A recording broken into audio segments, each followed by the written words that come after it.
Hello and welcome back to the NOTCAST number 352. Today is the 7th of January 2024, although by the time I finish this and it's uploaded and you can see it, it will be the 8th of January. And that means that the last studio album released and recorded during David Bowie's lifetime, Black Star, has its 8th birthday, which has come around what seems to be very, very quickly indeed. It doesn't seem like it was 8 years ago yesterday that I woke up to a text message from a friend of mine in Australia who texted me and went, "I can't believe David Bowie's died." That was a very bad 7:10 on a Monday morning, and really buggered up my whole day, to be honest. It's a good thing I was working from home that day because I wasn't really much use to anybody or anything. And I imagine quite a few people actually rang in sick that day. Much like apparently in America when the Star Wars film Revenge of the Sith came out, about, I think, 16% of America's workforce rang in sick or booked the day off on leave, which is pretty surprising, all things considered. It's only a movie, but obviously that's kind of like saying the Bible's just a book, something a little bit more dramatic than that. So I'm going to start from a chronological kind of perspective, which is where we pick up after the Next Day campaign, although campaign is to grossly overstate it, came to an end. And in 2014, with the announcement in late 2014 of a new David Bowie single that was only released physically as a 10-inch, I think. Here it is. It is called Sue, or In a Season of Crime. And backed with a track called "'Tis Pity She Is a Whore," or "'Tis Pity She's a Whore." These two tracks on this 10-inch are demos, so everything on it is played and performed by David Bowie, and he'd apparently spent some of his time whilst he was out with the public eye becoming much better at writing and recording on his own in a home studio. So this was quite a thing. Now, I struggled to get on with this. I really did. At the time it came out, I was a little confused. I was like, well, is this a new direction? What's really the point of this? And why is it coming out? Well, all kind of became apparent with the release of the compilation album, the first fully career-spanning multi-disc box set, Nothing Has Changed. And this features near enough every A-side that was official in Bowie's canon of work, from his very first one, Liza Jane, Davy Jones and the King Bees, all the way through to Sue or In a Season of Crime. And this was presented in a 3 CD set and a very expansive box set with perhaps one of the cleverest covers that there was here. The concept of Bowie looking at himself in a mirror through various points in his career and stating that nothing has changed and everything has changed, which is a line taken from the song Sunday, where nothing has changed and everything has changed. And this presents in reverse chronological order every single official canon single that he released. It came on, this is the first CD, which features the latter period, starting with Sue or In a Season of Crime, ending with Strangers Where We Meet, also featuring the, at the time, previously unreleased song Your Turn to Drive, which was due to be on the Toy album, which, as we know, didn't come out until a little bit later. And then on the second and third CDs, again, photos of David facing himself, turning and facing the strange in a mirror over time, alongside the handwritten lyrics to one of the songs. But since I can't read it upside down, I can't remember which one it is. If you are going to go and get a Bowie compilation, my opinion, Nothing Has Changed is probably the best one to go for. It's the most comprehensive. It's the last one released in his lifetime, and the one that, to me at least, felt like it had the biggest steer from him in terms of being definitive. Sure, there's occasionally some stuff that's missing on it. Not much, truth be told. Miracle Good Night's not on there. Never Let Me Down isn't on there. None of the Tin Machine material is on there. But it's a comprehensive 59 song rundown of a 50, 60 year career. So really a very, very good album indeed. But nothing has changed when it came out, and I kind of thought, is he wrapping up now? Is that it? He's put out his box set bait, his 2 final songs, one of which amazingly was only physically released on a vinyl single. Vinyl had not yet taken off in 2014 the way that it has done since then. And this was recorded on the 24th of July 2014, 10 years ago, and it sounds like it was both recorded 100 years ago and 100 years in the future. It doesn't sound like anything that anybody else has really ever recorded. It's fabulous 2 songs, actually, both of which got re-recorded for the Black Star album. Sue being, I think Bowie wanted to work with jazz musicians, and Mike Garson suggested Maria Schneider, who had worked with Jill Evans and studied Bob Brookmeyer. I don't know who these names are. And the approach that I think they were taking was to think about songs shouldn't be rigid. They shouldn't be clearly defined in terms of verse, chorus, guitar, solo, bridge, chorus kind of thing. It was something that was far more challenging than that. So they have to do what they're feeling as opposed to what the counting dictates. And that's the difference between, I think, a musician and a technician, is that you do what feels right. You don't do what necessarily is technically mathematically correct, because music and art isn't maths. It has to exist within a framework, but it doesn't have to be completely rigid. Or, to quote Led Zeppelin, it has to be tight but loose. It does have a bass line which is taken from a song called Brand New Heavy by Plastic Soul, and there is a writing credit for it, although I suspect that's only on the other version of it, but I think So is a really good song, and it's got this. And I have to talk a little bit about my personal life here. I was married to a woman called Sue, and that was 22 years ago now, which I think about very, very rarely, and seems utterly irrelevant to my day-to-day life now, and has been for probably 22 years. But there's a lyric in here which reminds me very much of my experiences that I had in there. Sue, I found your note that you wrote last night. It can't be right. You went with him. And that particular person had been seeing somebody else, which I had suspected but couldn't prove. And when we split up the same day, they went to live with him. And as far as I can tell, last I heard, they were married with children and stuff. So I guess it all worked out okay in the end. But every time I think of the song, I think of that. I try not to think about that, because it's just ancient history, archaeology, really. And I doubt that person gives me much thought whatsoever, and I'm very, very happy about that fact too.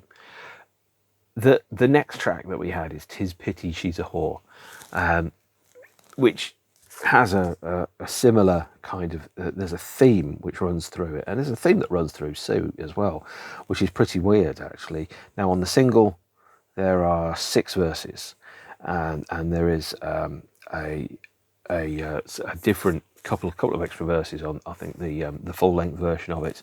But there's also the line about the clinic called, the x-ray's fine, I brought you home, I just said home. The idea that, he was referring to, although not in a specific way, obviously things like health and mortality.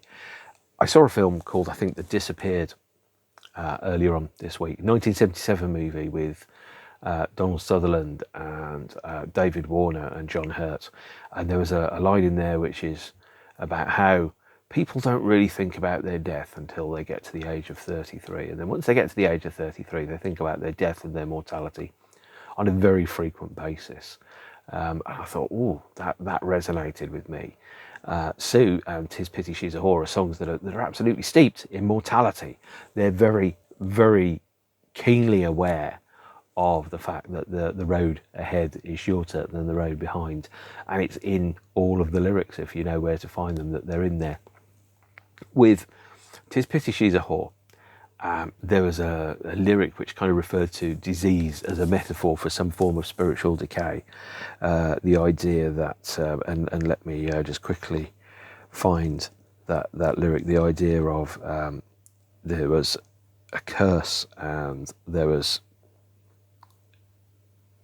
some cuckoldry that's going on in this song, actually. Obviously the line, man, she punched me like a dude, was funny. It's like hilarious hearing that. It's like, okay, I don't know how dudes punch, but there you are. But there was also the kind of like the flip side of that, the continuation of the story that's told in Sue is around, well, Sue might be the moment of separation. 'Tis pity she's a whore might be the next part of that story, that kind of dealing with the fallout and dealing with what's being on the other side of a bizarre love triangle, to quote the name of a good song, is the idea of there's a sense of an exploration of cuckoldry inside the song, and the idea of this one of the male protagonist who successfully won the woman, so to speak, takes a kind of sense of pride in taking what other people think belongs to them, a sense of, I won the prize or something along those lines. It's a bizarre kind of lyric. It's a little dirty, a little vulgar, but then the other kind of response to that is, well, but what if I don't care? See, from my point of view, when I split up with Sue and she went to live with another man, I actually felt a sense of relief, because I knew that we were going to separate, and we were going to separate quite soon. And there was an element of, instead of me, being desolate that the relationship had come to an end, I absolutely wasn't. I had this sense of a huge weight being lifted from my shoulders, and the idea of going, okay, that replaces one problem or one set of issues I wasn't happy with a slightly different set of issues that I have more influence and control over. So I felt a massive sense of relief when we'd split up. And in 'Tis Pity She's a Whore, for example, the lyric is, I think, exploring the idea from the other side. Is kind of going as, now that we've had the separation, what happens next? Where does it go next? What goes on? And is that going to be something that's going to break somebody's heart, or is somebody just going to go, okay, great, well, now I know I'm talking a lot about my personal life here, which is something I probably don't do very often, but obviously I have said the best artists write about their own lives in a way that makes them feel like they're talking about our lives, and talk about common and unique human experiences.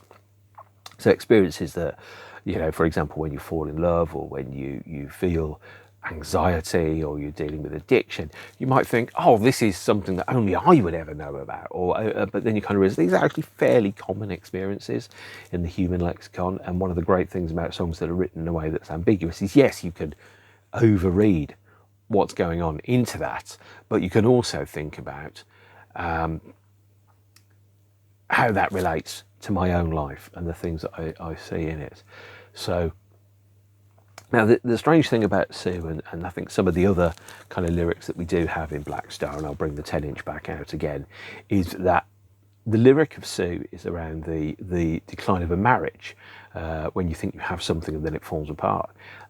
But Sue herself is absent in the whole song, so you never hear from her, you never hear her point of view, which is common with a lot of male-centric lyrics. So she's effectively a black hole in the song and voiceless. The only reference that it has to any agency or decision on her part is, I found your note that you wrote last night. It's effectively, coming back and going, right, it's over.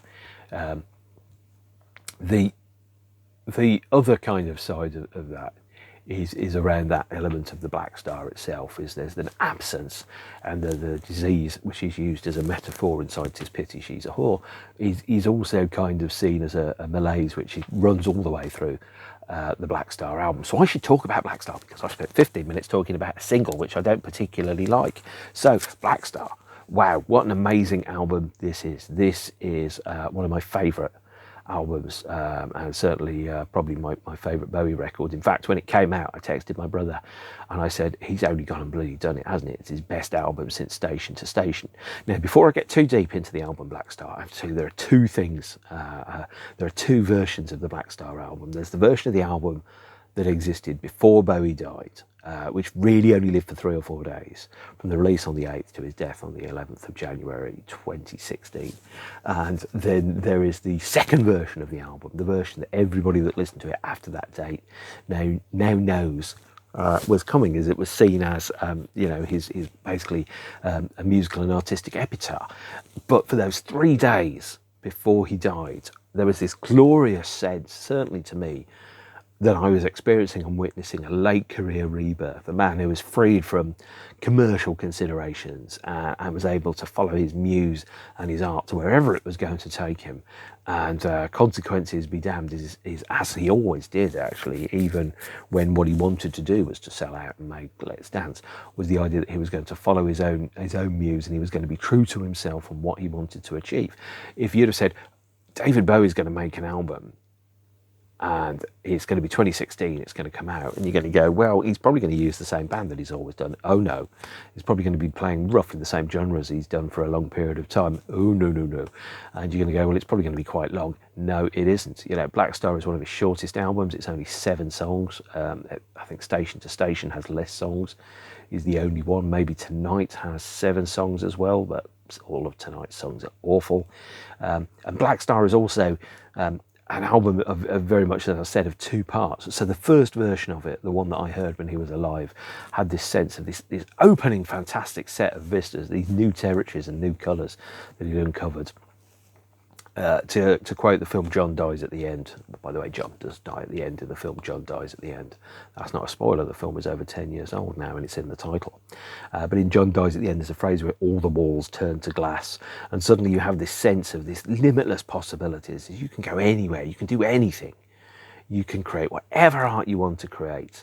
What Bowie wanted to do, and what he did do with this record, and it was tantalisingly short. There's a massive sense of unfulfilled potential, and what could have happened next was to work with jazz musicians. So, as I said, he worked with ones that have been recommended by Mike Garson. He worked with a saxophonist and a band, I think, is it Donny McCaslin? I should know that, but I don't, who took the framework of the songs that he'd previously written and turned them into something that sounded completely different and at the same point utterly familiar. There's a lot of sax on this album, but the sax is very different to anything that both Bowie played and anything that you will have heard on any other of his records. The way that sax is used in this is kind of in a very kind of abstract, textural way as flavour, very similar to the way that Fripp and Adrian Belew put guitar all over things like Scary Monsters and Heroes. The idea of using textures and sounds to create a collage. So you wouldn't think, there's a guitar solo. It's just a context that sits underneath it, a colour that makes everything else richer and brighter. The second thing that I'll say about Black Star is what Tony Visconti said, which is if we'd used David's musicians, it would have been rock guys playing. But if you have jazz guys playing rock, it turns the whole thing upside down. A really, really interesting approach. So even though it sounds like it's conventional rock music, it absolutely isn't, because it's being played with different brushes and using different languages. Kind of like someone's translated something from English into another language and then back to English again, as you get a new interpretation of what had happened. So for this, first and foremost, the title Black Star is incredible and perfect for this album. Black Star works on a number of levels. The first one is the Elvis song Black Star, where he refers to the event of death as being a black star. The second one is for people who have cancers, is that they see what can be described as black stars on their x-rays. So the clinic called the x-rays fine. No, it wasn't. And the idea that these kind of little black marks on the X-rays are black stars is what they're described. Sometimes they're star-shaped and sometimes they're not. The other one is around the concept from astronomy of a black star. So it's kind of like either a hidden planet or a sun that's dying is becoming a black star. It's slowly shrinking into itself. And there's an element of transformation. There's an element of kind of, evolution around the next inevitable stage that the star itself is going to become. It's going to become something else, and it's going to effectively die and be reborn in a new way. And none of that really resonated with me until he died. And then all of a sudden I was like, oh my God, yeah, of course. The Black Star is him talking about mortality and death and his meaningful way of approaching and understanding an inevitable part of life, effectively turning not death into a work of art, because that's a bit wanky, but to talk about mortality and the passing of time and history, and to make it something which is meaningful. Visconti described it as a final gift, but it was only in November 2015 that Bowie became aware that the cancer that he was living with was terminal and irreversible. The week that he shot the video, I think, for Lazarus. So instead of him talking about his death as inevitable, and I think he thought he'd have more time, is that instead Black Star was him talking about him dealing with and living with cancer and giving a meaning to that event, which perhaps in some respects doesn't necessarily have meaning. There's an element of identity around that, an element of liberation, of being free from people's conceptions of what you are, because you don't have to live with the consequences, or an inversion of what art is meant to be, because actually what David intended it to be is entirely and only ever known to him, really. It's what we have projected onto it as listeners that has made Black Star apparently such a meaningful and powerful record. It was a strange album to approach. I mean, obviously we knew the two songs. We knew Sue and we knew 'Tis Pity She's a Whore. We didn't know the other songs. And although the album was recorded mostly in January to June 2015, with the vocals done in April and May, it was released on the 8th of January. I almost said October. The 8th of January, i.e. tomorrow, in 2016, and it was previewed with two tracks. The first one that we heard on the 19th of November is the title track to Black Star itself, which is 9 minutes 59 seconds long. And the reason it's 9 minutes 59 seconds and not 11 and a half minutes is because the iTunes maximum length for a single, i.e. a pop hit, is 9 minutes 59 seconds. So we lost a minute and a half of Black Star thanks to iTunes. Come on guys, sort it out. We've got an extra 90 seconds of Bowie's greatest, or one of his greatest songs, that was denied to us by iTunes rules. So,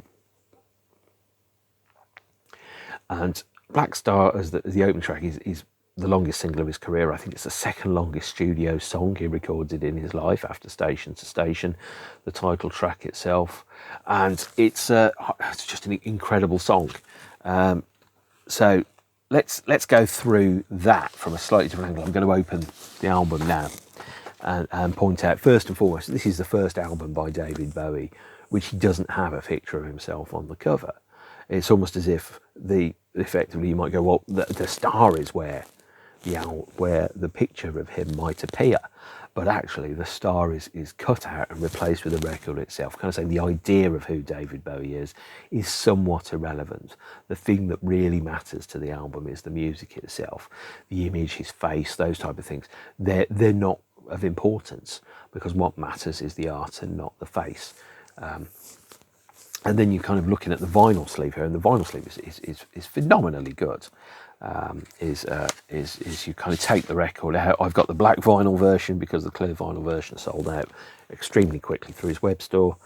And you've got this element of design. Everything is sleek, and it's designed to accentuate the packaging. So, and then you've got a gatefold sleeve. You probably know this anyway, with the star on it that opens up to a picture of a star field, and the photograph of him and the lyrics to, I think, 'Tis Pity She's a Whore, I think. Now, apparently, when you leave this sleeve out in the heat in the summer, it reveals a secret code. I don't know what that code is, but it's something that is like, even to the last, it was kind of hiding secrets and messages for us. And then you have a booklet here which presents him. But again, his face is obscured. The character is called Button Eyes, and this is from the video to Lazarus. And Button Eyes is the last of the characters that he was going to portray on screen. It's the dominant character in his last video. And Button Eyes, you think about the cartoon where people have like X's over their eyes to indicate that they're dead, the absence of life itself. Button Eyes here works on that level. You kind of go, why is he wearing a thing over his face and buttons for his eyes? But at the same point, it's signifying that there is a mortality that's at work here that you may not necessarily notice. And then inside the sleeve itself, black on black, the lyrics to the songs and relevant artwork. Another appearance by Button Eyes there, saying Button Eyes a heck of a lot more than I thought I would. Again, the lyrics to Lazarus presented in gloss on that. Photograph of David, but again looking away from the camera so you don't get a full-on shot of his face. The lyric to Dollar Days there. It's almost as if he's kind of absenting himself. That's the clearest shot that you get of him in the booklet. It's as if he's kind of slowly abdicating his way out of the public eye through this release. There are few records that have ever really kind of addressed the universal experience that lots of people must face during the course of their life. And if you wanted to put him on the cover, you could put the booklet there, but I prefer the LP, and that's the way that the LP kind of is designed anyway, with that clear, lovely plastic sleeve, so that you get to see the records and you know that it's in there, and that's how the record works. So Black Star is a title track, stunning song, totally blew me away when I saw it. In fact, I was kind of scared because I watched the video, and the video and the song kind of easily, definitively feed into each other. And the video to the song expands and enhances the knowledge that you might have about the song itself. It mentions and refers to the Book of Exodus. It mentions a thing called the Villa of Orman. Orman, by the way, in I think Swedish, means snake. There was an image of a snake eating itself, which is used in some religious and perhaps I think some Buddhist circles, kind of indicating the circularity of life and reincarnation. And then also referred to, I think, something by Herman's Hermits, although I can't remember what it was now. I've just got it written down on my notes over there.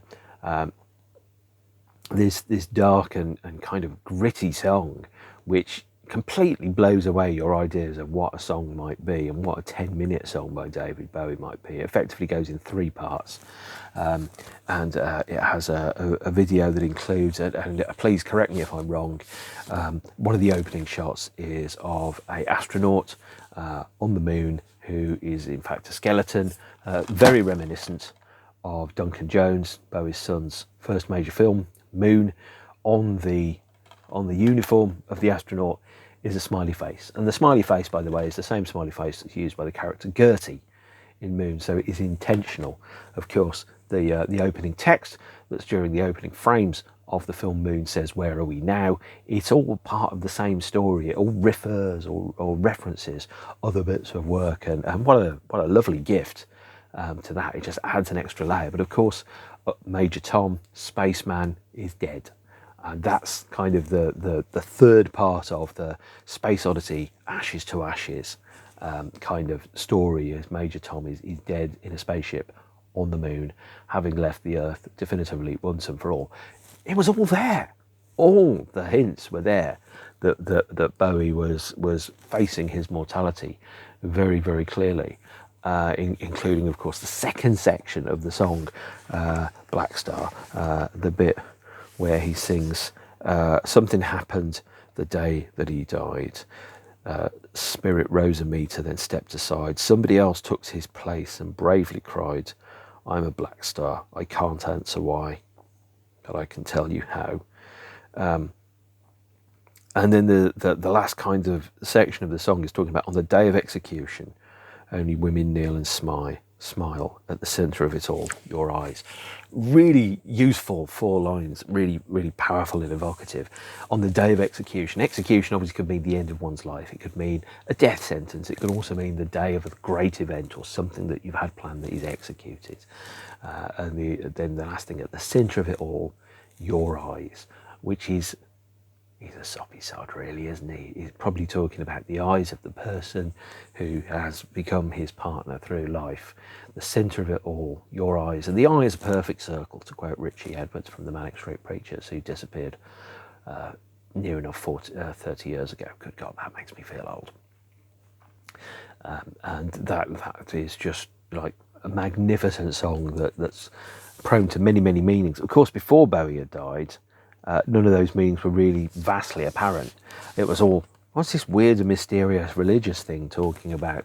But of course, something happened on the day that he died. Spirit rose a meter and then stepped aside. And then you've kind of got this sense that, yeah, Bowie's definitely talking about death here. Probably not his own. How wrong we were.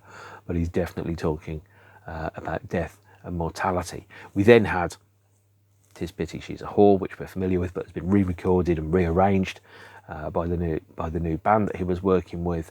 And then we have Lazarus, track 3, the title track for Bowie's musical. And my God, Lazarus is, again, one of the most amazing songs that I think he ever recorded.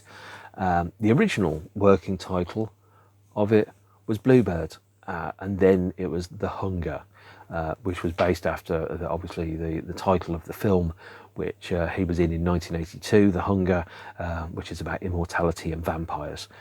So again, it's all kind of talking about mortality, death, what happens at that point, all written through the album like a stick of rock. And the other thing about The Hunger is you can use that as a metaphor. So there's a hunger to stay alive. And as people probably start to run out of time, sometimes most people are going, I want more time, Father, as the quote from Blade Runner said.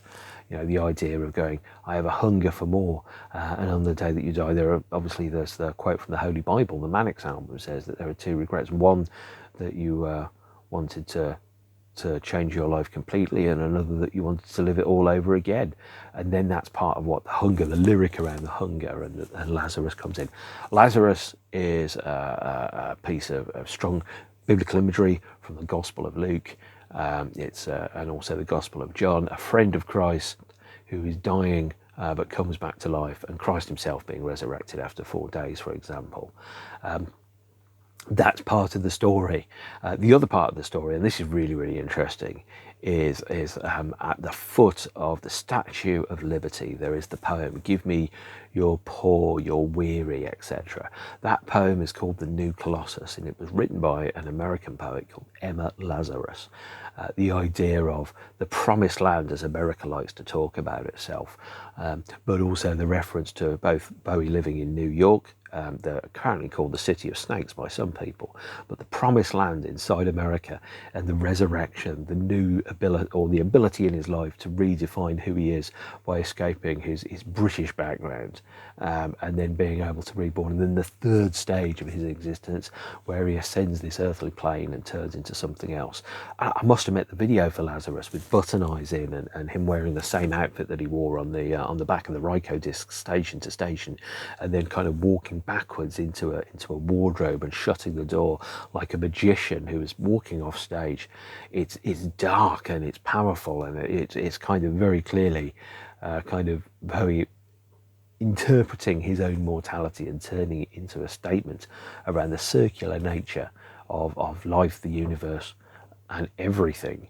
My God, what a song. What an incredible song. And there's a very clear reference, as I've said, around the Statue of Liberty, is that lyric about, by the time I got to New York, I was looking for your ass. Now, that was very kind of blunt and vulgar, but at the same point, it was like, I got to New York and I was looking for love. I was looking for meaning. I was looking for a companion and a partner. And at the centre of it all, your eyes, is that line there. Is he found what he had travelled to the promised land to see, to find, which was, direction and companionship. Or as he sang on Amazing, ever since I met you, baby, my life's become amazing, which all the way back in Tin Machine, which is now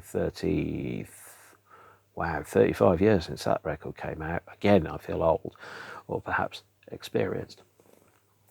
Then we have Sue, or In a Season of Crime. Again, re-recorded and reconfigured by the new band, and this time the song feels to me better, wider, faster, brighter. There's more to it, if that makes sense. It feels like the version that we heard on the single was a demo, and this is the full enchilada, the full exploration of the potential and possibility of the song. So let's go over to side 2 of the record. If that makes you feel better, I'll turn that over, but it's not very interesting. Let's do that. Let's go over to side 2 then of the album. And side 2 of the album opens with Girl Loves Me, which, according to Tony Visconti, will be very easy to discern if you speak Polari and London slang. Not true. Although it does kind of borrow liberally from Nasdat or Nadsat, which is the language that's used in A Clockwork Orange, with, Vidi with these droogs, etc., your great big filthy yarblocos. And it does kind of make sense if you kind of follow it, but it also, at the same point, it's about a very normal kind of, very, very kind of mundane kind of experience to an extent. So the secret language is also used in the tracks Warsaw, Samar and Subterraneans. This kind of wordless crooning, it's a repeat back to that. Is you kind of go, well, there's words, there's vocals, but you kind of go, I'm not quite sure what it means. There are some words that you can listen to and you go, right, I very clearly know, for example, the lyric, where the fuck did Monday go? And we've all felt like that on a Monday. We've all been to the concept of time, and how time just disappears in the blink of an eye. And of course there's mentions to Devochka, Garbles, Spatchko. These are Vidi so you Vidi at this to this pig and pug show, where the fuck did Monday go? Those are very clearly lines from, or borrowed from, A Clockwork Orange, and perhaps I should throw it into A Clockwork Orange translator and see what the song really means. But the sense that I get through it is kind of like the mundanity of life that transcends language, the cleaning, cooking, flower arranging, the sense of having to apply deodorant and shave and all that type of thing, the administration of life, ashes to admin, as I saw the name of a song or a book mentioned recently. The same kind of thing. It's kind of going, well, in the midst of all this, we're filing taxes, we're washing our hair, and we're making sure the food in the fridge isn't out of date. And it's the mundanity that brings you down and go, maybe that's what life really is that moment where you look at something and you go, yeah, that's Monday. And Monday is, rain and wet grass and things like that. There's only 2 songs left, and they are wonderful songs. Dollar Days is Bowie's final kind of farewell to the English countryside. I was struck, not rudely, but I went to the auction at Sotheby's in December 2016, where they sold a collection of his art and possessions. And in fact, and I will tell you this because they were selling his typewriter. And I looked at that typewriter. It had a guide price of £300. It was a typewriter where he had typed out the lyrics to some of his songs when he was working through them. And that typewriter, I decided, and I looked it up, I had a plan, which is I bid £1,000 for the typewriter, and then I would own David Bowie's typewriter, and I would sell, I would type out Bowie lyrics to anybody that wanted to pay me and post it to them on David Bowie's typewriter. And I thought that was quite an interesting little idea, and I thought that could go a certain way. As it stands, the typewriter sold for a somewhat staggering £33,000. So I decided not to go for it. And whilst I'm looking through this, I can't see his typewriter in here, but what I can see is this painting here. And this painting is The Landscape with Farm Buildings by Sir Cedric Morris, which went for apparently between £7,000 and £10,000. I was listening to Black Star whilst I was walking around the exhibition, and as this appeared on the screen, what I saw very, very clearly was the lyric around, if I never see the English evergreens that I'm running to.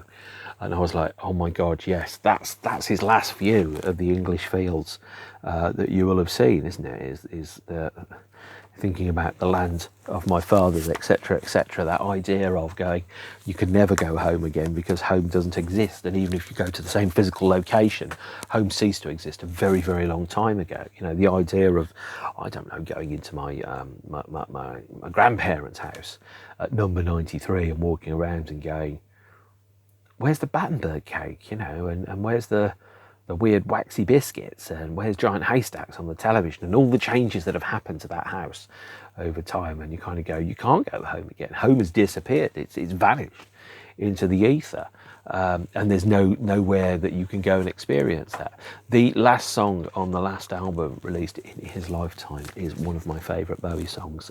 It is called I Can't Give Everything Away.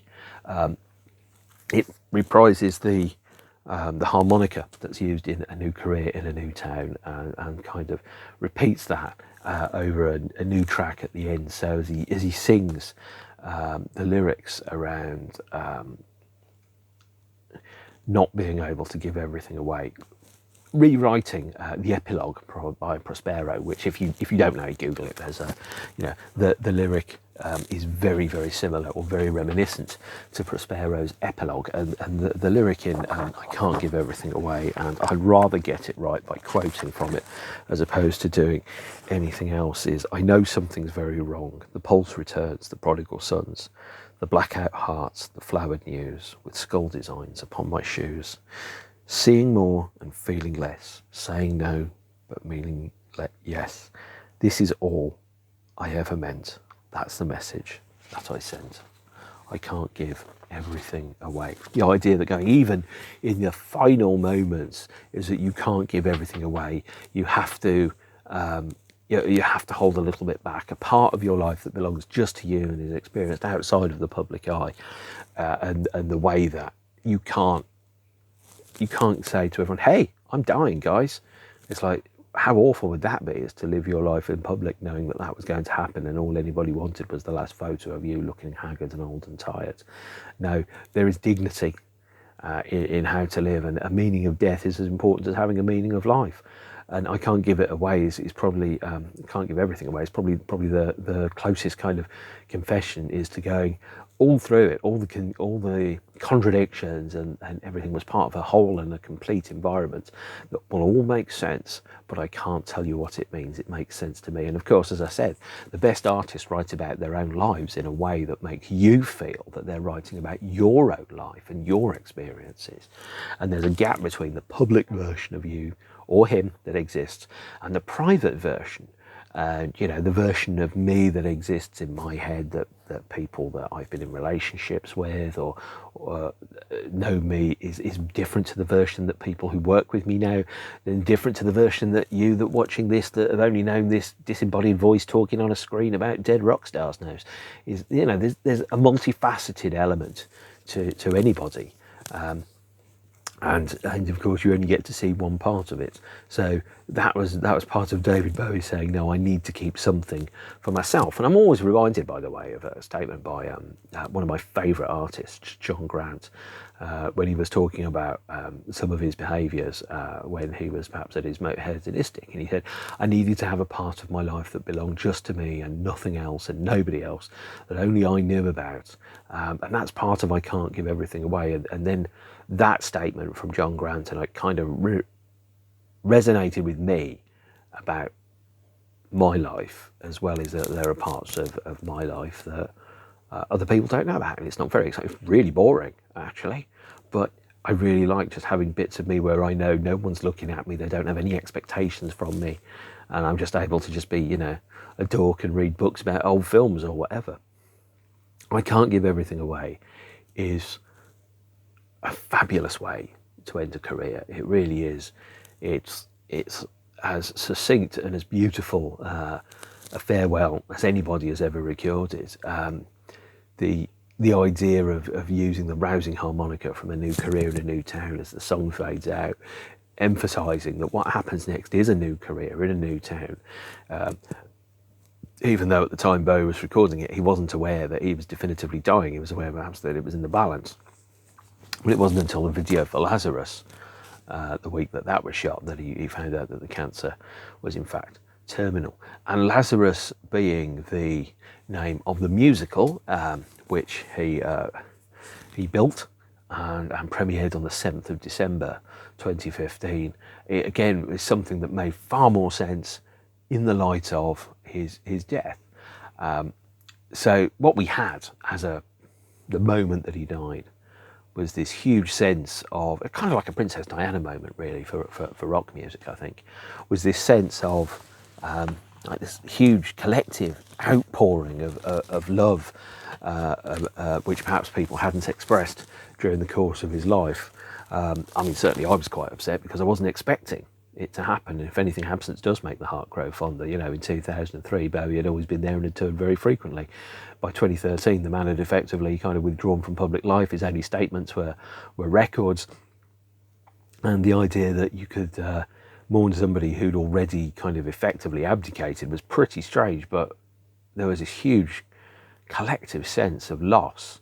There was an experience of his death which had a collective grief, which almost felt a little bit like an end of a 20th century moment, the moment where we effectively, you know, had lost someone that we thought was always going to be there, you know, somebody that was alive and in the public eye all of the time that I was alive was suddenly not there. On the album, you could hear his voice getting older, you could hear him maturing, but there was a sense of losing a friend that we hadn't met, which is really, really strange. When you think about it, someone's made 28 albums and you've heard each of those albums 50 times, you spent 1,000 hours with him and he has no idea about that. Is really, really strange. And then Lazarus, you really can't understand Black Star without understanding Lazarus or experiencing Lazarus as a stage play and as a musical. Although it premiered on the 7th of December 2015, it was his last public appearance on stage at the end of the performance. It's effectively, Lazarus is the sequel to The Man Who Fell to Earth and a continuation of part of the Baby Grace storyline from the Outside album. The character, Emma Lazarus, and that again, not a coincidence, falls in love with the character played by C. Michael Hall, TJN, who is the most obvious of immigrants because he's actually an alien. And it was about a dying man saying goodbye to his teenage daughter in many ways, with moments of death, mortality, what is life, the idea and the concept of, as David Tennant said when he was Doctor Who, is I'm not ready. Lazarus is an essential piece of the puzzle. It's a glimpse into how he interpreted the world, and it's a meta-commentary on age and ego and music. There's a line in here where he's asked, why can't you tell me what's going on? And he just says, because I can't. And he just couldn't. You know, he couldn't tell you what was happening. Although he was very clearly, the TJN character is a metaphor for Bowie in the way that he portrays himself, in the same way that, you know, films are often about the individuals that make them and the things that compel them, but they're translated into different environments so that we don't understand that they're talking about themselves when they're talking about persecution or crisis or identity or oppression. They're in this world, but they're not of this world, and this is a world that's been imposed upon them, not a world that they would have chosen. And there is a really important and powerful last speech from TJN, which once you know the stakes of the song and of the musical, kind of really very, very vividly kind of explain. Bowie very clearly speaking through Newton his attitude of his approach to the next stage of evolution, which is, I'm pushed further into my madness and trying to turn these old words into something new. I'm done with this life. So a new universe I'll dream big up there. And that although always stuck inside this breaking mind, I've stepped off this earth and into that better place, an imagined world, my new family. And if that's not a message from a dying man to everybody else about the optimism that you can face your own mortality with, it's not anything by anybody. It's a powerful message. And I mean, I saw Lazarus on the stage twice. It blew me away both times. Stunning, fabulous piece of work. It enhanced and expanded the Black Star album. And it just made me understand or interpret things like mortality and death, which have been on my mind a lot over the past couple of years, given that I've had some health concerns, and gave me a healthy set of tools to approach the impending and unavoidable end of my own life, which of course will inevitably happen. But to look at it as perhaps a next step. I mean, after all, we are just ghosts driving meat skeletons anyway, so you can look at it from that kind of point of view. There were the soundtrack to Lazarus, which I've shown you the LP already, was recorded. The cast recording was recorded on the day that Bowie's death was announced, and you can really hear the power of the feelings going through the cast at the time that they're singing this. So Bowie never heard the cast recordings. He heard the rehearsals and the demos, but he never heard the finished cast album. What he did do, though, is he did record 3 extra songs after the Black Star sessions, which were included on the soundtrack to Lazarus, his last songs. And I had this moment when the BBC played the 3 songs for the first time, and I just remember sitting there and going, if I press this button, I hear the last 3 songs he ever recorded, or the last 3 songs which he's going to record or release. And I was like, do I press the button? Do I not press the button? Knowing that after that, there's nothing else. And yeah, of course I pressed the button. It's going to be a long few years without it. Those 4 songs were released on this EP, No Plan, also available on CD, by the way. Yes, the CD is still sealed because I got a download from Amazon when I bought it. And this features Lazarus and No Plan, Killing a Little Time, and When I Met You. No Plan had the working title of Wistful, Not Quite Yet. And again, it's a marvellous, marvellous song that would slot perfectly into the Black Star album, as indeed would Killing a Little Time, recorded by the same musicians, the same band, roughly the same period, absolutely of a part of, and something you absolutely need to hear, so then you can make sense of the rest of the album. This is effectively some of the tracks that go on the extended version or the expanded version of Black Star are on an EP. If you're a Bowie fan and you kind of sit there and go, okay, Black Star's really good, you absolutely need to hear No Plan. These are 4 absolutely fantastic and essential songs. One, of course, which but the extras being the 3 extra songs which complete the album and the experience. So if you don't have them, please give them a listen. They are essential parts of the Bowie puzzle. The last song, When I Met You, kind of is a variation upon the lyrical themes that are in ABBA's The Day Before You Came. A song that talks about the moment of change before you meet somebody and after you meet somebody, and how that person changes you and who you are, and how you become the next version of you after the experiences that you've had with that person. And some people have immense impact upon us and change our lives enormously. Some people don't. For Lazarus, you could almost think about, if you want to really push the metaphor, is about, and he's talking about When I Met You, he's talking about when he met mortality, when he met his end, or when he met the moment when he realised that the time was running out, the moment where that was going to change him, and instead he was going to choose a way of life as opposed to, how he's going to die, if that makes sense. And how you approach that is probably one of the most important things that you do, if you're aware and conscious of it. This period is phenomenal. It's absolutely one of my very favourite Bowie eras. Obviously, I wish he was still alive and we hadn't got this record. Even if he'd never made another record again, I really like the idea of just the people whose music I like and respect, just still existing in the world and still just kind of hanging around and doing their own thing. And if someone said to me, do you want to take Bowie doing The Next Day and Black Star, or do you want him to still be alive now and watching movies and not saying anything to anybody? And I'd always have the latter, always, absolutely, But Black Star is one of the finest albums ever. Really important record to me. Really fabulous and meaningful, profound record that changed how I see death and mortality and life and this thing called life that we're going to have to spend the rest of our days in. And it's just an album that changes lots of lives and lots of people. And, you know, a friend of mine's got a Black Star tattoo, and if I was getting a Bowie tattoo, it definitely would be the Black Star thing. But I'm not talking about those. So instead, I'm talking about Black Star as an album that really helped.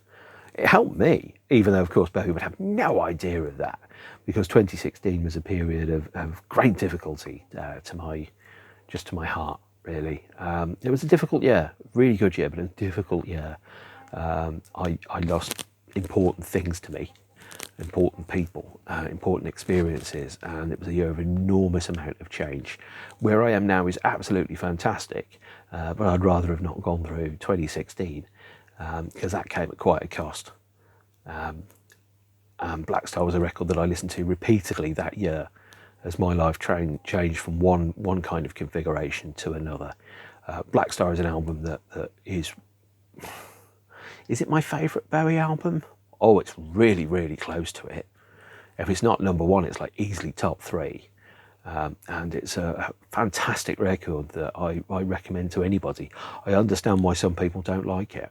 Some people don't want to think about the size and enormity of mortality, and this is a record that faces that full on, unflinchingly. And then some people, it may not work for them because it's a bit weird, and that's okay too. You know, weird isn't for everybody, but what it is it's a genuine, honest, heartfelt record about somebody approaching mortality and dealing with it from a height of creativity and articulacy. And I think it's a stunning record, and I hope you do too. And that's it. 8 years already, which feels like it's gone in the blink of an eye. It really feels like it's gone so quickly. And yet it's almost a decade. But it doesn't feel like it at all. And of course, the David Bowie is for life, not just for Christmas. So that's going to wrap up Black Star. Thank you for watching. If you've made it all the way to the end, I have nothing else which I can really say. Obviously, if you like the video, subscribe. Comment if you like, make the comments lovely. The bad ones will get eaten by the YouTube bin filter anyway. Take care of yourselves and each other, stay beautiful, and I will hopefully see you soon. Okay? Don't forget to eat cake. Cake's lovely. All right, bye.